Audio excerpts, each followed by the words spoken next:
आताच्या घडीची सर्वात मोठी ब्रेकिंग बातमी। अकोले तहसील कार्यालयावर 7 दिवसांपासून सुरू असलेले आमरण उपोषण आज अखेर मागे घेण्यात आले। जिल्हाधिकारी सिद्धराम सालीमठ यांच्या मध्यस्थीने हे उपोषण आज मागे घेण्यात आले आहे। संदीप दराडे, अंकुश शेटे, डॉक्टर अजित नवले यांनी दुधाला 34 रुपये बाजारभाव मिळावा या मागणीसाठी हे अन्नत्याग उपोषण सुरू केले होते। जिल्हाधिकारी सिद्धराम सालीमठ यांच्यासोबत झालेल्या चर्चेत काय निर्णय झाला याची माहिती घेतली आहे आमचे प्रतिनिधी गणेश आवारी यांनी। पाहुयात।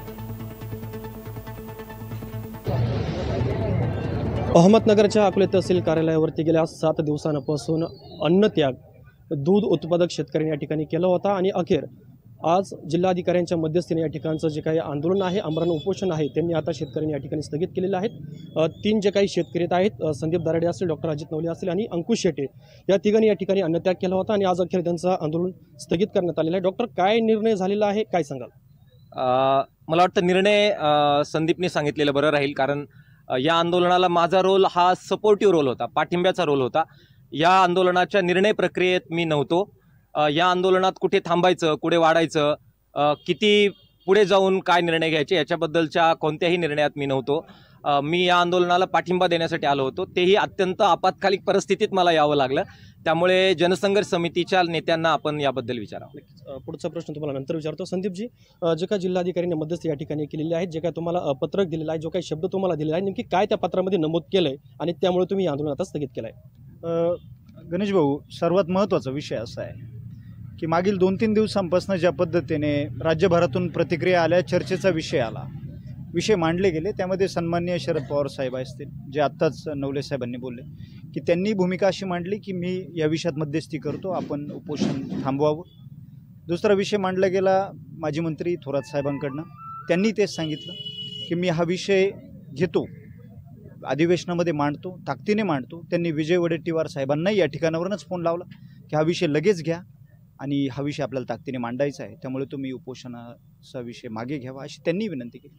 आणि तिसरा विषय आला तो म्हणजे विखे साहेबांकडनं जो संपर्क झाला आणि जिल्हाधिकारी महोदयांनी सातत्याने संपर्क केला, त्यांनी विनंती केली की दुग्ध विकास मंत्री महोदय बाहेर आहेत सध्या, त्यामुळे तुम्ही आमच्या विनंतीला मान द्यावा। तर त्यामध्ये आम्ही आमच्या काही अटी ठेवल्या। प्रथम अटी अशा ठेवल्या की ठीक आहे, तुम्ही बैठकीचं बोलताय, आम्ही मान्य करतो, आज 7 दिवस झाले अन्नत्याग करून, परंतु त्या बैठकीसाठी आम्हाला अर्थमंत्री सन्माननीय अजितदादा पवार साहेब लागतील, मुख्यमंत्री सन्माननीय एकनाथ शिंदे साहेब असतील आणि स्वतः दुग्ध विकास मंत्री राधाकृष्ण विखे पाटील साहेब त्या ठिकाणी असावे लागतील, तेव्हाच आम्ही बैठक केली। आणि बैठक जी असेल ती अधिवेशनाच्या अगोदर असेल। अधिवेशन मे बी 7 तारखेला सुरू होत आहे, त्याच्या अगोदर ती बैठक होईल। बैठक नाही झाली तर आम्ही जिल्हाधिकारी महोदयांना नम्रपूर्वक सांगितलं आहे, जर नाही बैठक झाली तर आम्ही पुन्हा एकदा याच ठिकाणी मंडप ठोकून पुन्हा एकदा उपोषणाला बसून त्यावेळी मोठ्या ताकदीने हा लढा लढू। या ठिकाणी अंकुश शेट्टी देखील आहेत, समाधान झालंय या पत्रावरती? आता समाधान म्हणता येणार नाही, सरकारने आपल्याला 10 दिवसांचा वेळ दिलेला आहे। तो त्या कालावधीमध्ये आम्ही तालुक्यातील, जिल्ह्यातील प्रत्येक दूध संघावरती जाऊन शेतकऱ्यांशी योग्य ती चर्चा करून, आणि सरकारने जर 10 दिवसांचा वेळ पाळला नाही, बैठकीला बोलवलं नाही, तर 10 दिवसानंतर याच ठिकाणी तंबू घेऊन सरकारच्या विरोधात त्याच्यापेक्षा तीव्र आंदोलन करण्याचा आमचा मानस आहे। आपल्यासोबत संदीप दराडे आणि अंकुश शेटे गेल्या 7 दिवसांपासून या ठिकाणी त्यांनी अन्नत्याग केला होता। त्याच्यानंतर डॉक्टर अजित नवले यांनी देखील त्यांना पाठिंबा दिला। डॉक्टर साहेब, हजारो आंदोलनं शेतकऱ्यांचे झालेले, तर मग ते ऊस उत्पादक शेतकरी असतील, दूध उत्पादक असतील, अनेकदा बैठका झाल्यात, मंत्री लेवलला बैठका झाल्यात, आदेशही निघत आहेत, मात्र लागू होत नाहीये। काय भूमिका आहे तुमची एक शेतकरी म्हणून राज्यातील परिस्थिती पाहता? एक फार मोठी लॉबी खाजगी दूध संघांची देशामध्ये आणि राज्यामध्ये कार्यरत आहे। एकूण जे दूध संकलन होतं त्यापैकी जवळजवळ 72% दूध हे खाजगी दूध संघांच्या वतीनं संकलित होतं आणि त्याच्यामध्ये सुद्धा पावडर कंपन्या ज्या आहेत, ज्या 40 लाख लिटर दुधाचं कन्व्हर्जन करतात, हे सगळे भाव ठरवतात। बऱ्याचदा असं होतं की असे प्रकारचे भाव ठरवून पाडले जातात, आंतरराष्ट्रीय मार्केटचा हवाला दिला जातो आणि शेतकऱ्यांना कमी भाव दिला जातो। दुसऱ्या बाजूला मात्र ग्राहकांना अजिबात त्याच्यामध्ये कुठेही रिलीफ मिळत नाही। यावेळी तसंच झालेलं आहे आणि आता सुद्धा शासकीय लेवलवर जी सगळी रणनीती आखण्यात आलेली आहे त्याच्यामध्ये शेतकऱ्यांना रिलीफ देण्याऐवजी कंपन्यांना अनुदान देण्याचं, कंपन्यांना निर्यातीसाठी प्रोत्साहन देण्याच्या बद्दलच्या चर्चा सुरू आहेत। त्याच्यामुळे मिटिंगा खूप झाल्या, मिटिंगांमध्ये काय सांगायचं आहे ते सांगून झालेलं आहे, चर्चा खूप झाल्या, खूप सगळ्यांच्याबद्दल लेख लिहून झालेले आहेत, डायग्नोसिस परफेक्ट झालेलं आहे. आज सकाळी ज्यावेळी दुग्ध विकास मंत्र्यांचा फोन आला 8:30 वाजता, त्यावेळेस त्यांनी हे कबूल केलं की दोनच पर्याय शिल्लक आहे. एक तर दुधाची पावडर निर्यात करण्यासाठी प्रोत्साहन देणं आणि दुसरं सरळ अनुदान देणं. त्यातही अनुदान कुणाला द्यायचं आहे? आमची मागणी आहे की ते अनुदान सरळ शेतकऱ्यांना दिलं पाहिजे, परंतु त्यांचा कल कदाचित हे अनुदान सुद्धा पावडर बनवणाऱ्या कंपन्यांनाच ते देतील अशी माझी गंभीर शंका आहे. आपल्या न्यूज चॅनलच्या माध्यमातून हा व्हिडिओ माझा जरूर सेव्ह करून ठेवा.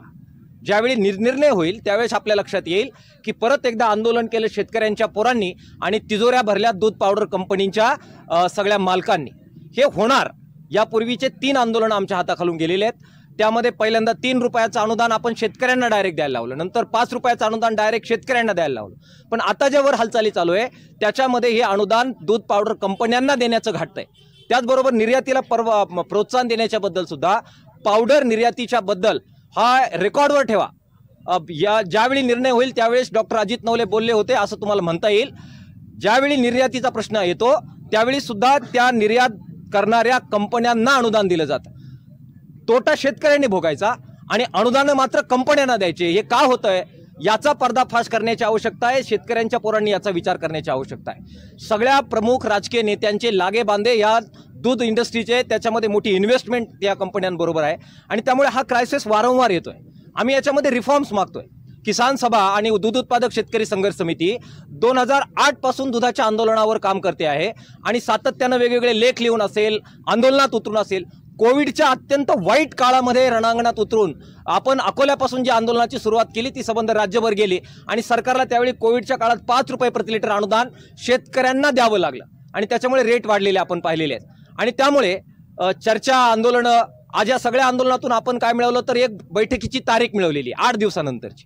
मग 8 दिवसानंतर बैठक होणार, मग 8 दिवसानंतर त्याचा शासनादेश निघणार, त्याच्या 8 दिवसानंतर मग आर्थिक तरतूद होणार, त्याच्या 8 दिवसानंतर ते इम्प्लिमेंट होणार. म्हणजे 1 महिना हे घालवणार आणि 1 महिना गेला की आपोआपच दुधाचं उत्पादन घटणार, कारण त्यानंतर लीन सीझन चालू होईल. आता फ्लश सीझन आहे. फ्लश सीझन म्हणजे दुधाचं उत्पादन खूप वाढतं. 1 महिन्यानंतर आपोआप जर दुधाचे रेट आपोआप वाढणार असतील तर आमचं म्हणणं आहे की सरकार अशा पद्धतीचा टाइमपास का करतंय, वेळकाढूपणा का करतंय? तुम्हाला द्यायचं आहे ना, या मास्टरपासून लागू करा ना. 1 तारखेपासून लागू करा की यापासून 5 रुपयाचं अनुदान आम्ही शेतकऱ्यांना देतो आणि 5 रुपये आत्ता वाढले, आत्ता 27 रुपये मिळत आहेत, अधिक 5 रुपये आणि बाकीचं अजून संघांना 2-3 रुपये द्यायला लावा. 24-34 रुपयाची अंमलबजावणी होऊन जाईल. हे शिष्टमंडळ जाऊन त्यांना काहीतरी सांगेल, मग त्यानंतर त्यांच्या डोक्यात प्रकाश पडेल. असं काही एवढं तर काही सरकार बुद्धू नाहीये. त्यांना कळतं ना काय करायला पाहिजे. आणि माननीय दुग्ध विकास मंत्र्यांनी हे मान्य केलंय ना की हे 2 पर्याय. अरे पर्याय माहिती आहे, सरकार तुमच्याकडे, खजिना तुमच्याकडे सत्ता आहे, राज्याची सत्ता आहे, केंद्राची सत्ता आहे. हात कोणी धरलेत तुमचे? आम्ही यावं, उपोषण करावं, जीव जाळावे, मग तुम्ही निर्णय करणार, 1 महिना टाइमपास करणार, मग तुम्ही हे ठरवणार. हा वेळ काढूपणा सरकारने थांबवला पाहिजे, हे माझं म्हणणं आहे. यापूर्वीची जी आता जी काही बैठक झाली होती, राज्याचे जे काही समन्वय असेल, तुमचे जे काही नेते होते शेतकरी, ती किती तारखेला झाली आणि त्यामध्ये काय ठरलं होतं? 22 तारखेला जी बैठक झाली त्याच्यामध्ये सुद्धा मी पिन पॉईंट 5 मुद्दे मांडलेले होते. त्यापैकी आता 2 मुद्दे माझे मांडून झाले की हे 2 पर्याय करायला पाहिजे. निर्यातीचा स्टॉक रिलीज करा तातडीने, तो त्यामुळे नवीन पावडर तयार करायला परवानगी मिळेल. आणि दुसरा मुद्दा जो मी मांडला होता तो होता की सरळ शेतकऱ्यांना 5 ते 10 रुपये अनुदान त्यांच्या खात्यावर वर्ग करा. हे 2 मुद्दे मांडलेले होते. तिसरा जो मुद्दा आपण मांडलेला होता तो मिल्कोमीटरमध्ये मोठ्या प्रमाणामध्ये शेतकऱ्यांची लूटमार होते, वजन काट्यामध्ये शेतकऱ्यांची लूटमार होते आणि भेसळीमध्ये सगळं वाटोळं होतं. भेसळीच्या बद्दल निर्णय असा झाला की 3.5, 8.5 या गुणप्रतीचं दूध तयार करण्यासाठी कंपन्यांना त्याच्यामध्ये दूध आणि दूध पावडर मिक्स करावी लागते आणि ती गुणवत्ता वाढवावी लागते आणि त्यामुळे भेसळीचं प्रमाण वाढतं. त्या बैठकीत निर्णय झाला की यापुढे हा आग्रह धरला जाणार नाही 3.5, 8.5चा विक्रीसाठी, शेतकऱ्यांसाठी नाही, कंपन्यांना विक्रीसाठी 3.2, 8.3 या गुणवत्तेचं जरी दूध असेल तरी ते विकलं जाईल. त्याचा इनडायरेक्ट परिणाम असा होईल की त्याच्यामध्ये पाणी आणि पावडर मिक्स करावी लागणार नाही 3.5, 8.5 करण्यासाठी आणि त्याच्यामुळे त्या गुणप्रतीच्या दुधामध्ये भेसळ करावी न लागल्यामुळे दुधाचं एकंदरीत जो महापूर आलेला आहे तो काही प्रमाणात कमी होईल आणि त्यातून भाव वाढतील. हा निर्णय त्या बैठकीमध्ये झाला. त्याचा शासनादेश निघाला, तो आपल्या सगळ्यांना मी पाठवलेला आहे. एक चांगली अचिव्हमेंट झाली. ती दुसरी जी अचिव्हमेंट आम्ही म्हणतोय की आज अन्न आणि भेसळचं जे काही विभाग आहे, भेसळ तपासण्याची जबाबदारी अन्न औषधी प्रशासनाकडे, जिल्हा मिळून केवळ 2 माणसं त्यांच्याकडे, ते काहीच करत नाही. आपण पाहिलेलं आहे. त्याचबरोबर वजन काटे तपासण्याची जी यंत्रणा आहे त्याचे अधिकार वजन काटे विभागाकडे, ते कधीच आपले मिल्कोमीटर तपासायला येत नाही, वजन काटे तपासायला येत नाही. आमची मागणी होती की त्यांच्याकडून ते अधिकार काढून घ्या आणि ते दुग्ध विकास विभागाला द्या, जेणेकरून दुग्ध विकास विभागामध्ये माणसं आपल्याला टाकता येतील, मनुष्यबळ घेता येईल आणि दुग्ध विकास मंत्री, दुग्ध आयुक्त, दुग्ध सेक्रेटरी हे त्याचं मॉनिटर करतील आणि मग वेगवेगळ्या केंद्रांवर मिल्कोमीटरची तपासणी होईल, जेणेकरून फॅट आणि SNF मध्ये आपली चोरी होणार नाही, जेणेकरून आपल्या वजन काट्यामध्ये हे होणार नाही. दुग्ध विकास मंत्र्यांनी ही बाब मान्य केली, त्या प्रकारचा प्रस्ताव तयार केला. आज ज्यावेळी 8:30 वाजता दुग्ध विकास मंत्र्यांचा फोन आला त्यावेळी त्यांनी सांगितलं की उद्या बैठक होते आहे मंत्रिमंडळाची, त्याच्यामध्ये आम्ही हा प्रस्ताव देतोय की हे वजन काटे तपासणं, मिल्कोमीटर तपासणं आणि भेसळ तपासणं हे त्या विभागाकडून काढून दुग्ध विकास विभागाकडे द्या. ही एक मोठी अचिव्हमेंट त्याच्यामध्ये आहे. मात्र ह्या सगळ्या झाल्या साईडच्या अचिव्हमेंट. मुख्य अचिव्हमेंट भाव वाढणे, 1 तारखेपासून तो वाढायला पाहिजे. या 1 तारखेपासून नाही वाढवला आणि तो पुढच्या 1 तारखेला वाढला, शेतकऱ्याला त्याचा काडीचा फायदा नाही, सगळा फायदा हा कंपन्यांना होईल. आणि म्हणून त्यांना आजही मी सांगितलं की कृपया असं करू नका, भाव या मस्टरपासून वाढवा, शेतकऱ्यांचा तळतळाट घेऊ नका. डॉक्टर साहेब, तुम्ही सांगितल्याप्रमाणे 22 तारखेला जी काही बैठक झाली, जे काही मुद्दे होते ते तुम्ही सविस्तर त्या ठिकाणी मांडलेले आहेत.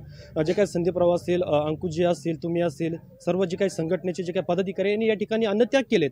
परत 8 दिवसानंतर जे काही अधिवेशनाच्या अगोदर त्यांना वेळ दिला जाणार आहे, नवीन आता काय मांडायचं बाकी राहिले आणि ते मांडण्यासाठी जे काही यांना निमंत्रण असणार आहे, तुम्ही त्या बैठकीला जाणार आहेत का? परत तेच रिपीट करायला? हे बघा, जनसंघर्ष संघटनेने खूप चांगलं आंदोलन केलं. संदीप असेल, अंकुश असेल, त्यांनी शेवटी जीव जाळलेला आहे आणि अन्न न खाता ते या मंडपात बसलेले आहेत. त्यामुळे लढणाऱ्या पोरांना आपण ताकद दिली पाहिजे, ही अकोल्याच्या भूमीची एक परंपरा राहिलेली आहे. आणि म्हणून लढणाऱ्या पोरांना वेगवेगळ्या पक्षांनी पाठिंबा दिला, आम्ही पण दिला. आणि केवळ पाठिंबा दिला नाही तर मी त्यांच्यामध्ये येऊन बसलो.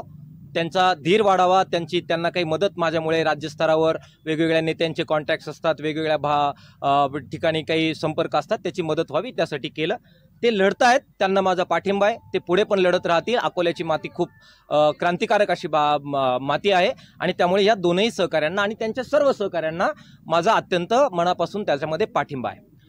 परंतु हे आंदोलन जनसंघर्ष संघटनेचं होतं, ते किसान सभेचं नव्हतं किंवा मी ज्या दूध उत्पादक शेतकरी संघर्ष समितीचं 2009 पासून काम करतोय त्याचं हे आंदोलन नव्हतं. त्यामुळे या आंदोलनात कुठे वाढवायचं, कुठे थांबायचं, कोणाच्या सैन्य निवेदन घ्यायचं, याच्यामध्ये माझा हस्तक्षेप स्वाभाविकरित्या नव्हता.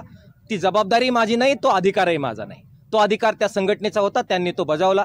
आज थांबावं की नाही थांबावं याच्याबद्दल माझं वेगळं मत होतं, परंतु मी ते त्यांच्यावर लादण्याचा प्रयत्न केला नाही, कारण आंदोलन त्यांचं आहे आणि आपण त्यांना पाठिंबा देण्यासाठी आलोय, त्यामुळे मला माझा रोल कळतो.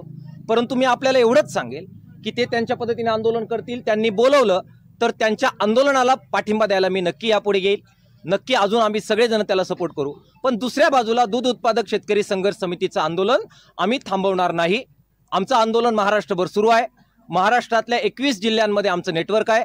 अत्यंत दिग्गज असे अभ्यासू दूध उत्पादक शेतकऱ्यांचे नेते त्या समितीमध्ये आम्ही एकत्र केलेले आहेत आणि आम्ही उद्या संध्याकाळीच परत एकदा त्यांची बैठक घेऊन याच्यावर आपल्याला काय करायचं याच्याबद्दल आम्ही काम करू. केवळ दूध उत्पादक शेतकरी संघर्ष समितीच नव्हे तर मोठे जे शेतकरी नेते आहेत, उदाहरणार्थ सदाभाऊ खोत, मला माहिती मिळते की 3 तारखेला ते मोर्चा काढतायत. राजू शेट्टी साहेब उसाच्या आंदोलनात पॅक झालेले होते, पण स्वाभिमानीच्या कार्यकर्त्यांतून कळतंय की त्यांना संपर्क त्यांनी केलेला आहे आणि ते सुद्धा याच्यामध्ये काही भूमिका घेण्याची इच्छा ठेवतात. काल बच्चू कडू साहेब, ज्यांचा सुकाणू समितीमध्ये आम्ही एकत्र काम केल्यामुळे आमची काही मैत्री आहे, त्यांना मी काल फोनवर बोललो, त्यांनी पण काही याच्यामध्ये भूमिका घेण्याच्याबद्दल कबूल केलेलं आहे. त्यामुळे हे राज्यस्तरीय जे मोठे नेते आहेत, ज्यांच्या संघटना आहेत, त्यांना सुद्धा एकत्र करून शेतकऱ्यांच्या ह्या प्रश्नाच्या मागे उभं करून शेतकऱ्यांचा एक मोठा दबाव गट हा राज्य सरकारच्या विरोधात उभा करणं हे आम्ही नक्की करू. काल सुद्धा डॉक्टर अशोक ढवळे, आपले किसान सभेचे राष्ट्रीय अध्यक्ष, हे शरद पवार साहेबांशी थेट बोलले आणि त्याचा परिणाम म्हणून आपण बघा की शरद पवार साहेबांनी तातडीनं प्रेस कॉन्फरन्स घेतली आणि त्या प्रकारचं पत्र काढलं आणि त्यांनी सांगितलं की आम्ही सुद्धा राज्य सरकारशी बोलू. त्यामुळे हे युनॅनिमस प्रयत्न आहे. कोणत्याही एका संघटनेमुळे, एका व्यक्तीमुळे अशा प्रकारचा मोठा लढा लढवला जाऊ शकत नाही. याचे अनुभव आम्ही घेतलेले आहेत. विशेषतः कर्जमाफीचं जे सुकाणू समितीचं आंदोलन झालं ते काही एकट्या दुकट्या संघटनेमुळे झालेलं नाही. हजारो शेतकऱ्यांची पोरं, वेगवेगळ्या संघटना, सुकाणू समितीचे तुम्ही साक्षीदार आहात. महाराष्ट्रभर आपण फिरलो तर त्यावेळी राजू शेट्टी, रघुनाथ पाटील, बच्चू कडू, अशोक ढवळे, जयंत पाटील या सगळ्या दिग्गज नेत्यांना आपण ज्यावेळी एकत्र केलं, त्यांची मोड बांधली आणि त्या सगळ्यांची ताकद आपण एकवटून ज्यावेळेस हल्लाबोल केला, त्यावेळेस 34,000 कोटीची कर्जमाफी मंजूर झाली। त्यामुळे आपल्याला एकटं लढून चालणार नाही, या सगळ्या संघटना एकत्र कराव्या लागतील। ते प्रयत्न आम्ही 2009 पासून सुरू ठेवलेले आहेत। माझी खात्री आहे जरा आज 3 दिवसाच्या 4 दिवसाच्या उपोषणानंतर जरा आज जेवतो संध्याकाळी आणि थोडी ताकद आली की उद्या सकाळी परत फोन करून या सगळ्या नेत्यांना या लढ्यामागे उभं करू। शेतकरी आईबापाला जोपर्यंत न्याय मिळत नाही तोपर्यंत हे प्रयत्न बिलकुल थांबणार नाहीत। नक्कीच आपल्याबरोबर होते डॉक्टर अजित नवले, संदीप दराडे आणि अंकुश शेट्टी। त्यांनी त्यांची प्रतिक्रिया या ठिकाणी नोंदवलेली आहे। जरी हे आंदोलन या ठिकाणी दुधाचं स्थगित केलं जरी असलं तरी राज्यातला जो काही शेतकऱ्यांचा लढा आहे, दूध उत्पादकांचा जो काही लढा आहे तो मात्र अजूनही वाढताना आपल्याला काही दिवसांमध्ये पाहायला मिळेल। प्रतिनिधी गणेश आवारी, MH मराठी, अकोले, अहमदनगर।